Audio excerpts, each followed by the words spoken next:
booktube, welcome back to my channel. It is Friday, May 24th, which means that yesterday was May 23rd. And now that I'm saying the date, I'm remembering that I forgot my friend's birthday.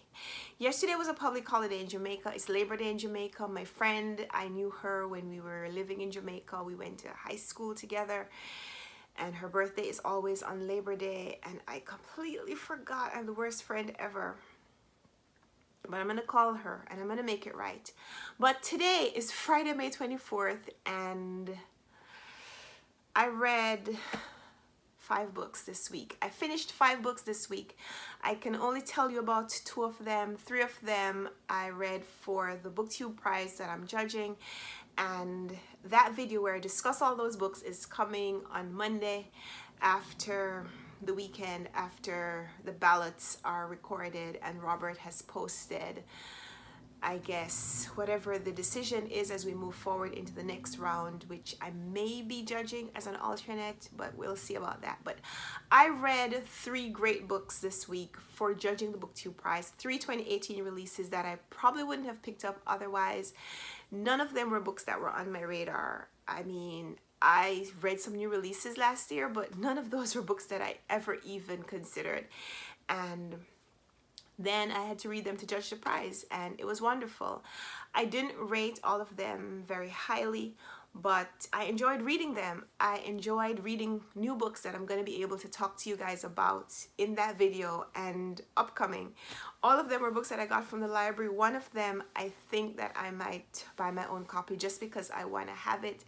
I enjoyed one of those 3 much more than I enjoyed the other 2.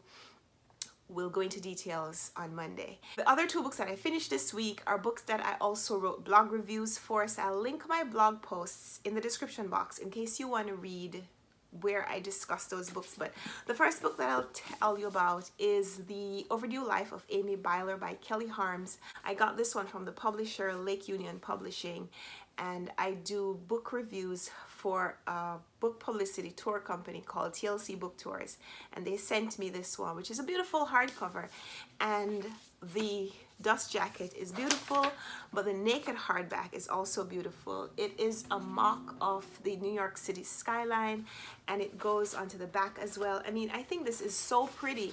And you know, sometimes you get a book where the cover is beautiful and then the book itself just isn't, but this one was fun. It was fun to read. It's about a 40-year-old woman who 3 years before the book opens, her husband left on a business trip and made a phone call to say he's not coming home.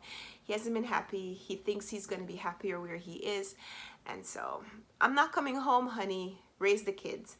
So she dusted off her librarian qualifications and got a job at the school where her kids attend, and she's been the librarian at the school and responsible for teaching her kids in some way ever since.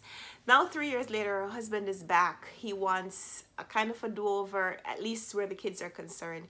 He wants to take them for a week, and eventually that stretches out to a longer period, and gives her an opportunity to go live her life, go do something that she wanted to do and wasn't able to do for the 3 years that he was away.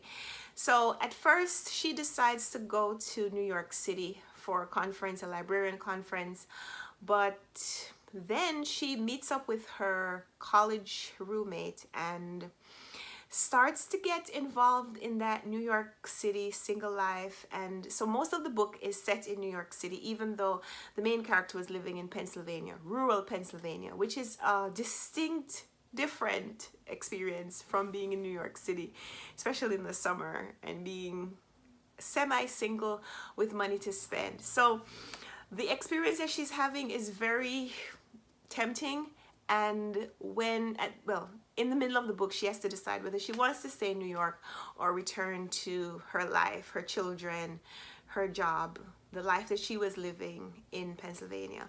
And the fact that most of this book is set in New York checks a lot of boxes for me. I love books that are set in New York City. I've lived in New York City for several years, and I can't get enough of the city. For a long time that I lived here, I was poor, you know, struggling college student, and you'd go to museums and you know, you'd see rich people who, you know, they're not there on the pay as you wish student discount plan. But there's also a huge literary component to this book, because each chapter begins with the main character's teenage daughter writing journal entries as she discusses with her mother some of the book choices that her mom has recommended to her and the books that she wants to read otherwise. So her mom recommends her to read a classic, and she decides she's gonna pick a Danielle Steele romance instead. And I liked the conversation, this running conversation that the daughter is having with the mother, where she's kind of trying to work out why her mom has made some of the choices that she's made in her life, and some of the books that her mom is recommending. Here's how the daughter would do it differently based on the books that she's now reading and the books that she wants to pick up. And I thought that that was so fun. I like books that show this tender relationship between mother and daughter. And while there were things about that relationship, there were things about the main character and how she seemed to allow her daughter to be a little bit more grown up than she should have been. Like, you also kind of understand, based on where they're coming from in her husband abandoning the family for a period, you understand how maybe the kids were forced to grow up almost overnight, and how she treats them is based on that new persona, not necessarily the children that they should have been if things had remained constantly the same. Then there's the precocious son, who he's a little bit of an overachiever, and I like the fact that he's also very childish in a lot of ways. And there was a lot to like about the characters. I read it in a day because it's a page turner. It's fun, it's easy. I also got an arc from the publisher. I hope that they send me the finished copy, because the finished copy is so pretty. I like this cover as well, but the finished copy is just so much more beautiful. Like this dark space on this cover. On the finished copy, there's a woman's face, and she's lying on these lily pads, I think. This novel is set in Singapore, and there's a dual timeline. We meet a young girl. She's a teenager when we meet her. Her family is poor, and because of the patriarchal society that she's growing up in, she doesn't have much hope for her life other than to get a good marriage. But slightly different from the book that I read last week and raved about, Girls Burn Brighter, where in the Indian society, the women pay the dowry. In the Singapore society, the men pay the dowry. You marry off your girl to a man who will pay the family for her. I've always been intrigued by that difference in the value of women, but we'll talk about that another time. In this one though, she has a friend, I think her next door neighbor, who is not pretty. I think she's described as having a cleft lip. Even though it's not explicitly stated, I like the fact that some of these mentions were very subtle.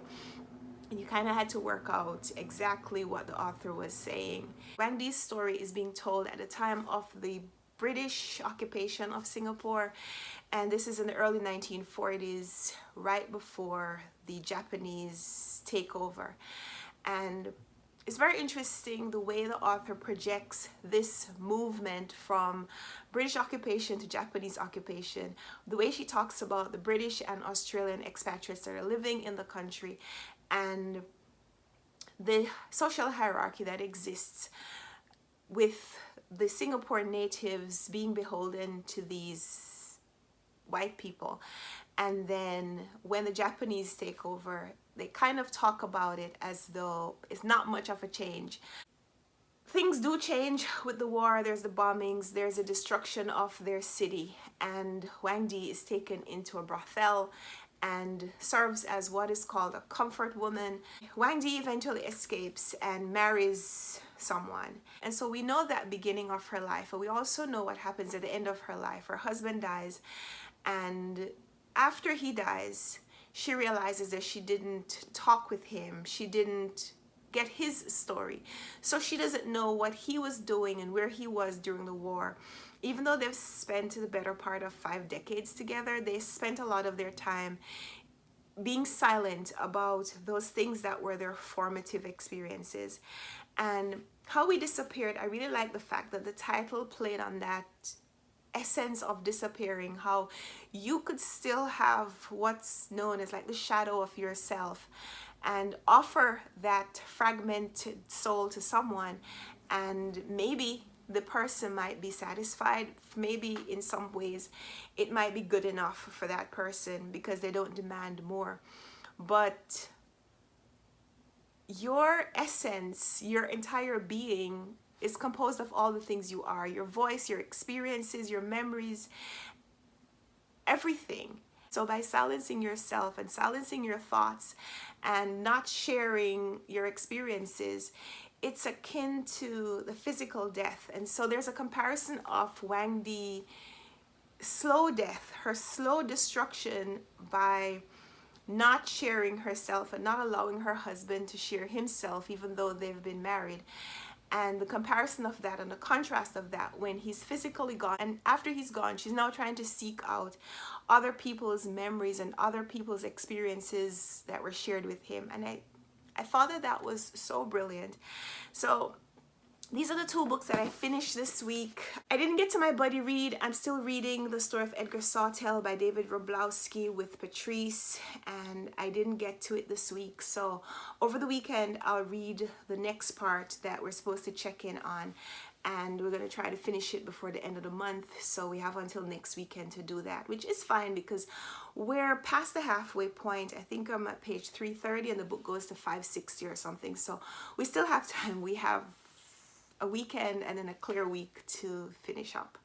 And I think she might have finished the part that I'm reading now. So it's really just me that needs to catch up.